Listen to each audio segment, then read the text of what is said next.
Step back. I don't care who he is, his heart is stopping.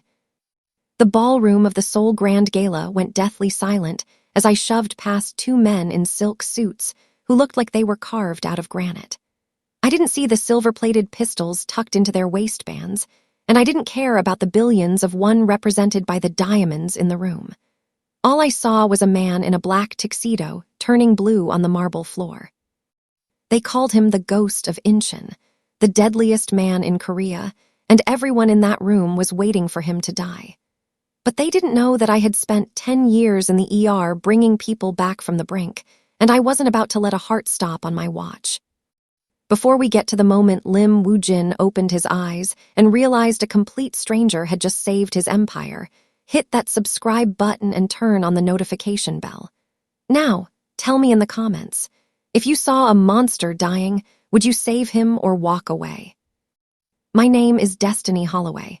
I'm a nurse, a single mom, and most days, I'm just trying to survive the exhaustion of a double shift and a landlord who thinks grace period is a foreign language. I was only at that gala to work as a catering side gig for extra rent money. I was supposed to be invisible. But as I knelt over Lim Woo-Jin, my hands steady even as his bodyguards leveled their weapons at my head, the world shifted.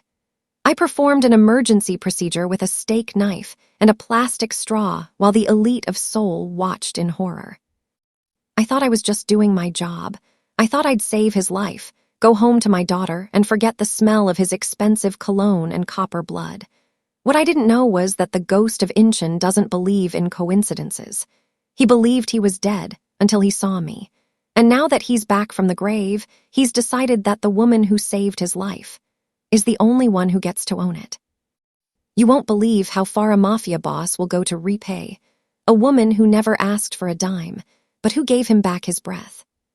The scent of expensive lilies and vintage champagne was instantly replaced by the sharp, metallic tang of blood.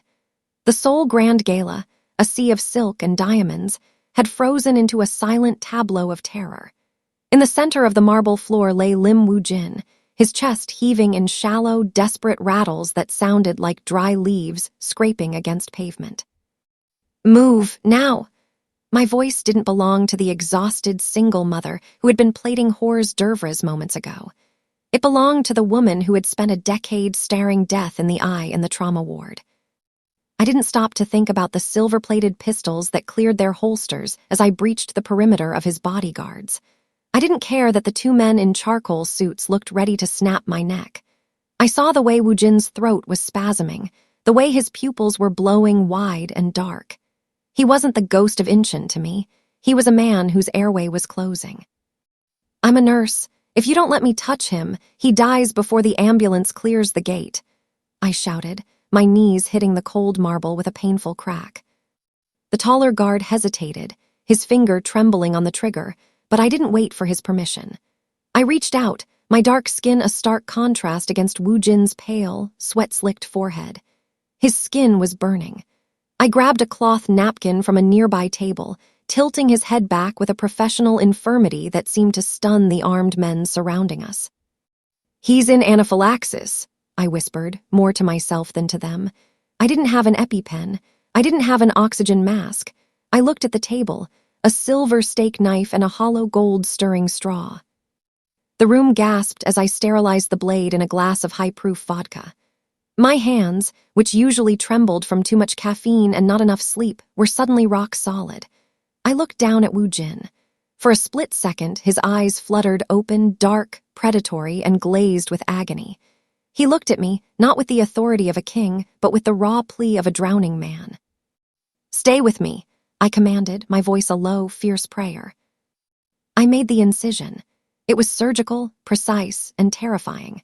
When I inserted the straw to create a makeshift airway, the first whistle of clear, rushing oxygen hissed into his lungs. Woo-Jin's hand suddenly flew up, his fingers locking around my wrist with a grip that felt like a shackle of cold iron. He wasn't fighting me. He was anchoring himself to the only person in the room who wasn't afraid of his shadow. As the sirens finally wailed in the distance, I realized the bodyguards hadn't moved. They were staring at me with a mixture of horror and a new, unsettling reverence.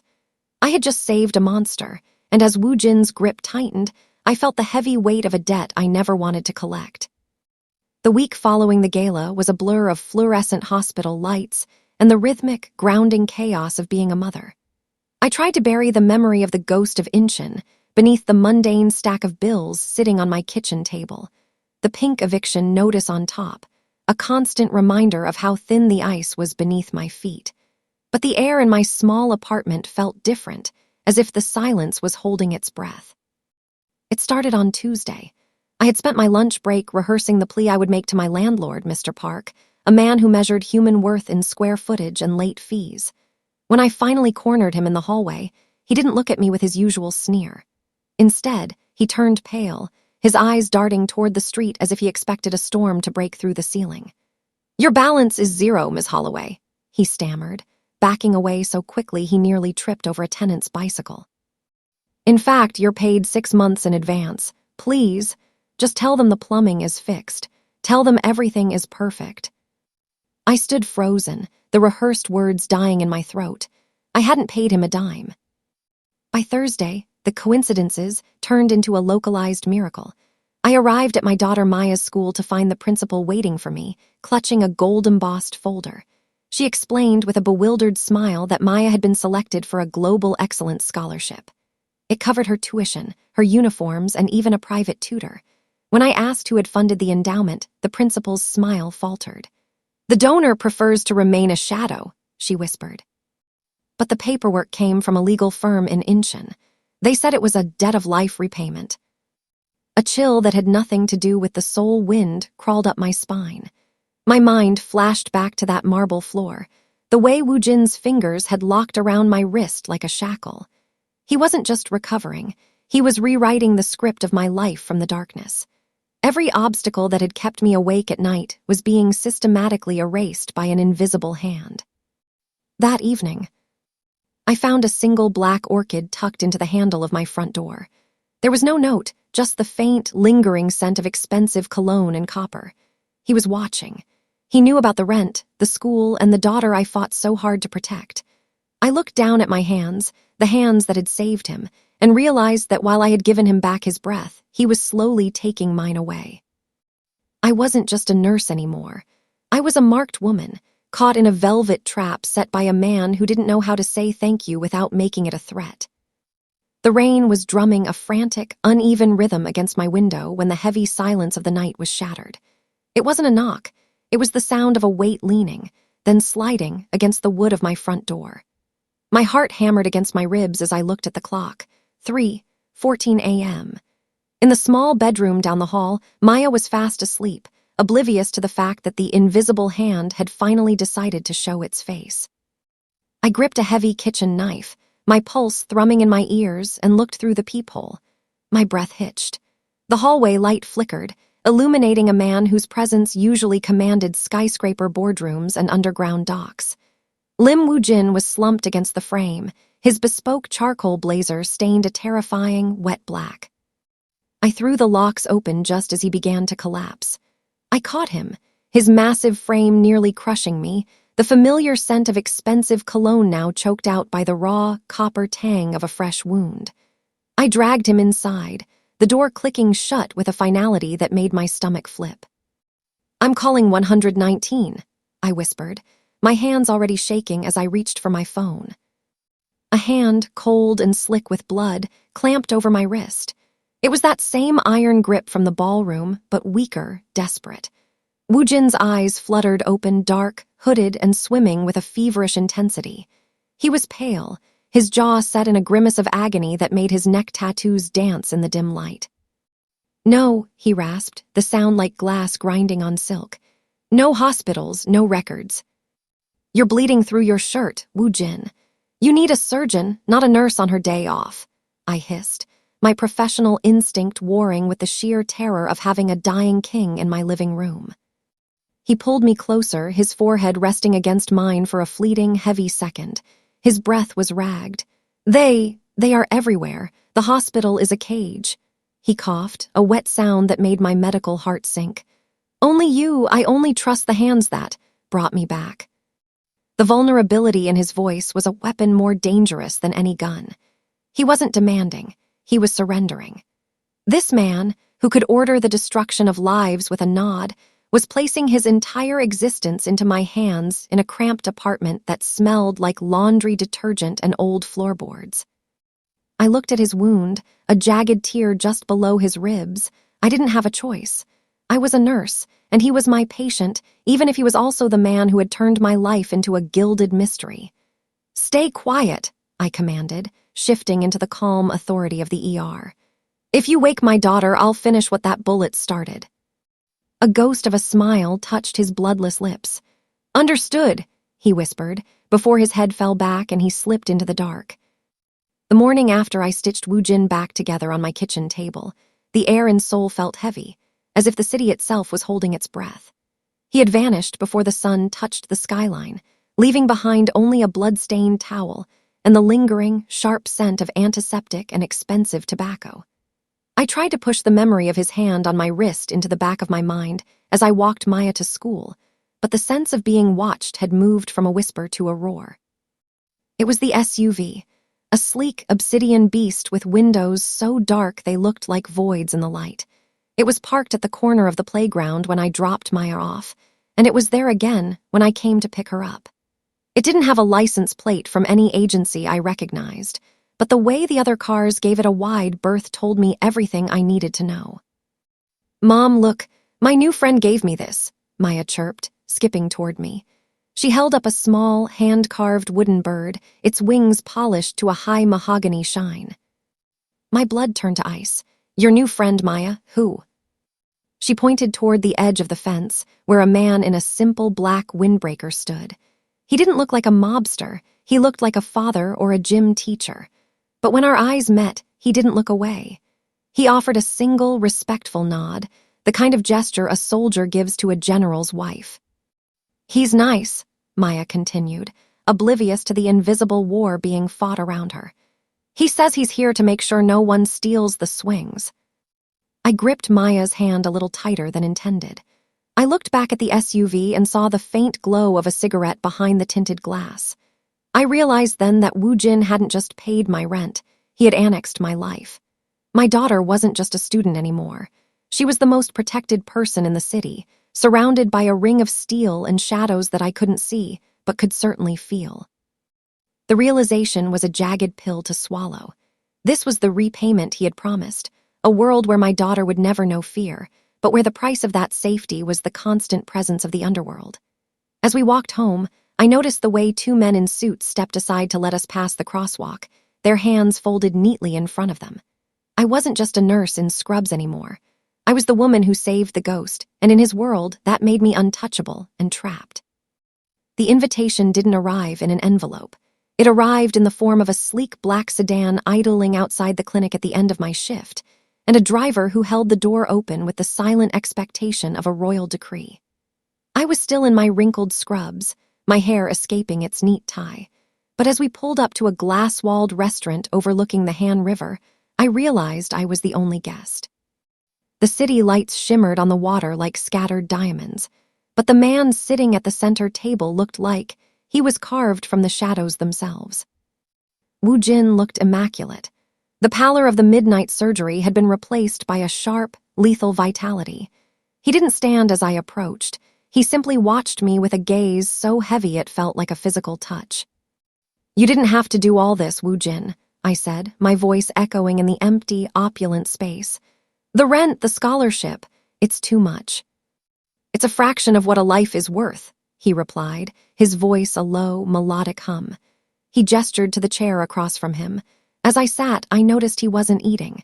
He was focused entirely on me, his hands folded over a tabletop that held no menu, only a single black orchid. "You think I'm being generous, Destiny. But I am a businessman. I don't give gifts, I protect my investments." I felt a prickle of heat at the back of my neck. "I'm not an investment. I'm a nurse who was in the right place at the wrong time." Woo-Jin leaned forward, the candlelight catching the dark ink of the dragon tail peeking above his collar. "You were in the right place, but it wasn't the first time." He tapped a rhythmic beat against the table. 3 months ago, in the rain outside the Itaewon station, you gave your umbrella to an old woman and walked 6 blocks soaked to the bone. 2 weeks ago, you stood up to a drunk in the ER who was twice your size because he was frightening a student nurse. The air left my lungs. He wasn't just paying my bills, he had been cataloging my soul. You've been following me, I whispered, the fear finally tasting like copper in my mouth. I've been ensuring the world didn't break something it didn't deserve to touch, he corrected, his eyes darkening with an intensity that bordered on obsession. That night at the gala wasn't the day I met you, Destiny. It was the day I decided I was tired of watching from the dark. You saved me because that is who you are. I am protecting you because that is who I must be. He reached across the table, his fingers grazing the back of my hand. The contact was electric, a terrifying blend of absolute safety and total surrender. I realized then that I wasn't just his savior. To the ghost of Incheon, I was the only light in a very dark world, and he had no intention of letting that light go out. The morning air felt thin and brittle when I returned to my apartment building after the shift from hell. I expected the usual greeting from Mr. Park, a grease-stained undershirt, the smell of cheap cigarettes, and a lecture about the wear and tear my daughter's shoes were causing on the hallway carpet. But the lobby was silent, save for the rhythmic, wet sound of a mop hitting the floor. I stopped short. Mr. Park was on his knees. He wasn't just cleaning, he was scrubbing the baseboards with a fervor that looked like penance. His hands were shaking so violently the soapy water splashed over his wrists. When he saw me, he didn't sneer. He let out a small, pathetic whimper and pressed his forehead against the cold tile. "I'm sorry, Ms. Holloway," he choked out, his voice cracking. "I didn't know. I swear on my mother's grave, I didn't know who was looking after you." I looked up and saw them.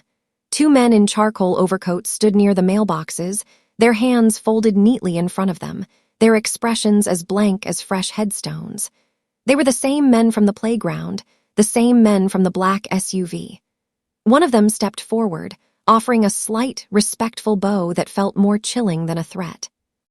"The landlord had some misunderstandings regarding the value of your comfort," the man said, his voice a smooth, low baritone. "We've helped him reevaluate his management style. He has agreed to refund your security deposit in full, along with a formal apology for his lack of hospitality." Mr. Park scrambled toward me, fumbling with a thick envelope. "Here, it's all here. And the leaks, I'll fix the roof myself. Today, I'll paint the walls, just please tell them I'm being a good neighbor." I looked at the envelope, then at the 2 men. This was the blessing Woo-Jin had promised. My life was suddenly easier, the friction of poverty replaced by a terrifyingly smooth path. But as I watched the sheer, visceral terror in my landlord's eyes, I realized that this wasn't justice. It was a shadow. The protection of the ghost didn't just keep the world away from me. It burned the world down so I could walk through the ashes. For the first time, I understood that I wasn't just being saved.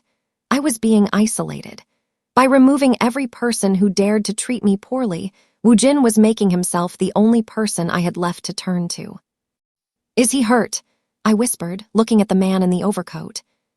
"Not yet," the guard replied, his eyes meeting mine with a terrifyingly calm intensity. "That depends entirely on his future behavior.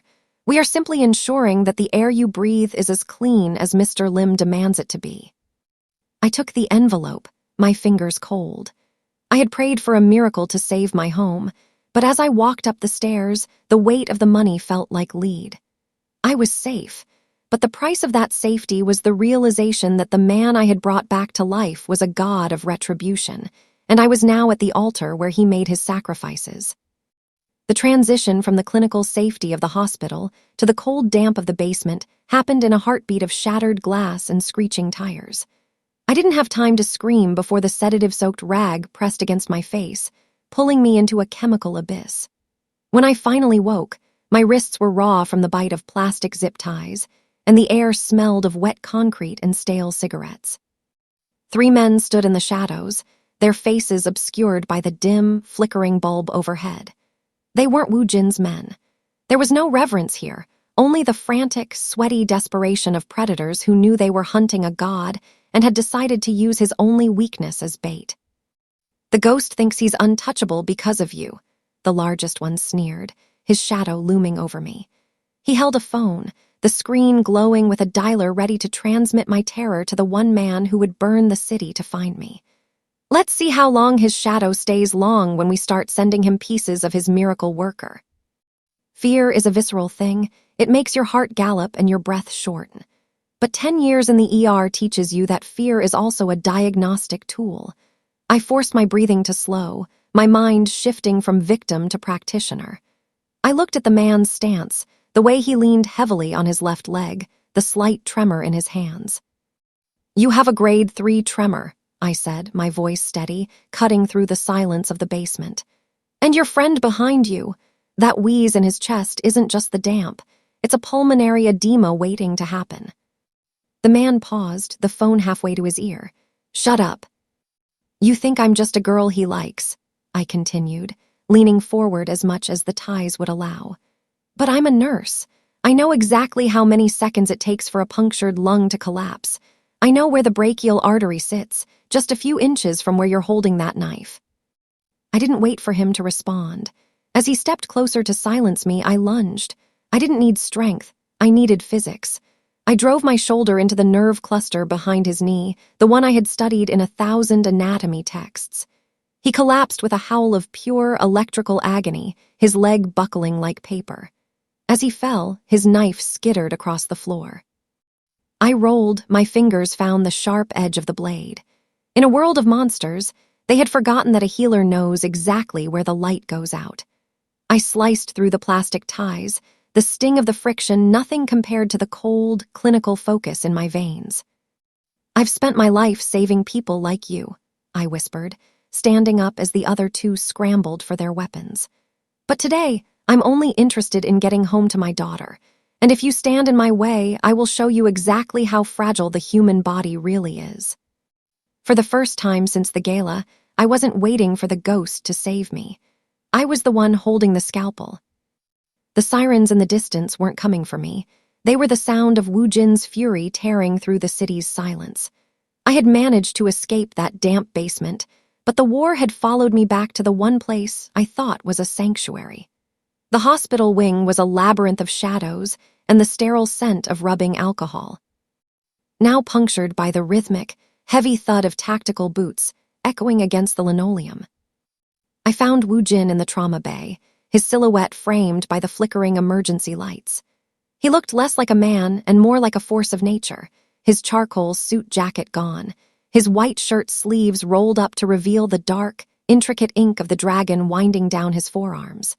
In his hand was a weapon that looked entirely too at home in a place meant for healing. "Destiny," he breathed, the name hitting me with more force than the adrenaline still coursing through my veins. He reached out, his hand cupping the side of my face with a desperate, bruising tenderness. His eyes searched mine, looking for the light he thought he'd lost. "If they touch you, I will erase every name in their lineage." "I'm fine, Woo-Jin," I whispered, leaning into his touch for a heartbeat before the sound of a window shattering 3 floors down brought the world back into focus. "But we're trapped. They've blocked the elevators and the main stairwell." "Then we make this wing a fortress," he said, his voice dropping into that low, terrifying vibration that turned the air to ice. It was a surreal, violent dance. As the small army of the rival syndicate breached the floor, I became the navigator of a battlefield I knew by heart. I didn't hold a gun, but I held the keys to the kingdom. I directed Woo-Jin through the service tunnels, using oxygen tanks as makeshift barriers and heavy crash carts to blockade the heavy steel doors of the surgical suite. When the first wave of men burst through the double doors, Woo-Jin moved with a lethal, surgical precision that mirrored my own work over an operating table. He didn't waste movement. He was the scalpel, and they were the cancer he was cutting out to save the only thing that mattered. I stood behind him, my hands steady as I prepared sutures and trauma kits, not for the men falling in the hallway, but for the man who was bleeding for me. In the middle of the chaos, as the smell of gunpowder choked out the scent of antiseptic, Woo-Jin turned to me. He was breathing hard, a streak of blood across his cheek that wasn't his own. "You should hate me for bringing this to your door," he rasped. "Later," I said, grabbing his hand and pulling him toward the pharmacy lockup. "Right now, you're the only thing standing between them and the rest of my patients, so keep fighting." He looked at me then, a dark, profound pride flickering in his eyes. He realized that I wasn't a victim to be shielded, but a partner in the wreckage. Together, we were a fortress of iron and medicine, waiting for the dawn. The silence that followed the final echoes of gunfire was heavier than the noise. We were locked inside the restricted surgical suite, the air thick with the smell of scorched metal and the sharp, clean scent of iodine. Woo-Jin slumped against the scrub sink, his face the color of ash, his breath coming in shallow, jagged hitches. He had taken a bullet meant for me during the final push, and as I tore open his shirt, my heart nearly stopped. The entry wound was a small, angry bloom of crimson, sitting directly over his heart. "You need a thoracic surgeon," I whispered, my voice cracking as I saw the rhythmic, terrifying spurt of blood. "I'm a nurse, Woo-Jin. I can't open you up like this." He reached up, his fingers slick with red, and gripped the front of my scrubs. His eyes were glazed with pain, but his focus was absolute, pinning me to the spot. "No one else," he rasped, a thin trail of blood escaping the corner of his mouth. "There is no time. The heart. It only answers to you, Destiny." At that moment, the single mother who worried about rent vanished. The nurse who followed protocols died. I stood up and moved with a cold, mechanical precision. I didn't have a team. I didn't have an anesthesiologist.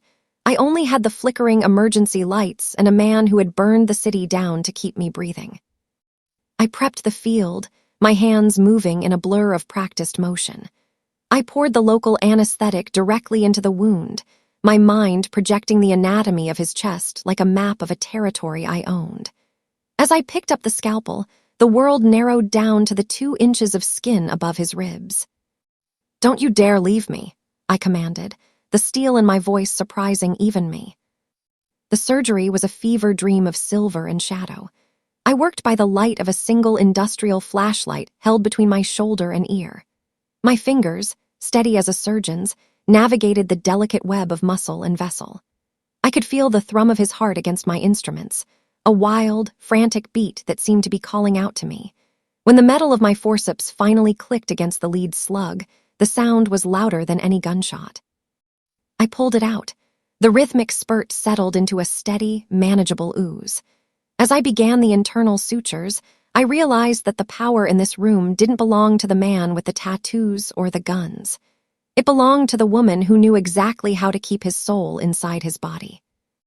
Woo-Jin's eyes fluttered open as I tied the final knot. He looked at the bloody tray, then up at me.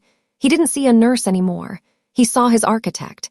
He reached out, his hand trembling as he touched the name badge on my chest. "My queen," he whispered, a faint, dark smile touching his lips. I had saved him twice, and in the quiet of that blood-stained room, I realized that I would never be afraid of the dark again, because I was the one who controlled the life within it. The morning sun spilled across the polished brass plaque of the new Holloway Medical Center. Situated in the heart of the district, the city had long forgotten. I stood in the doorway, no longer wearing the wrinkled scrubs of a woman drowning in debt, but a pristine white coat that carried the weight of a new kind of authority. Beside me, standing in the shadow of the awning, was Woo-Jin. He remained the ghost to the rest of the world, but to the mothers and children lining up at our doors, he was the silent benefactor who ensured the lights stayed on and the medicine remained free.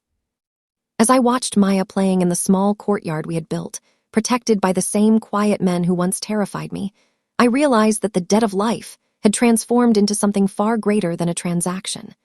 I hadn't just saved a man's heart, I had redirected the pulse of his entire empire. Where there was once only fear and shadow, there was now a sanctuary. Woo-Jin reached out, his hand finding mine, his touch no longer a shackle but a steady anchor. He had once told me he protected his investments, but as he looked at the bustling clinic, I saw the truth in his eyes. He had finally learned that the most enduring power isn't the ability to take a life, but the courage to sustain one. This journey from that blood-stained ballroom to this sunlit clinic teaches us a profound lesson.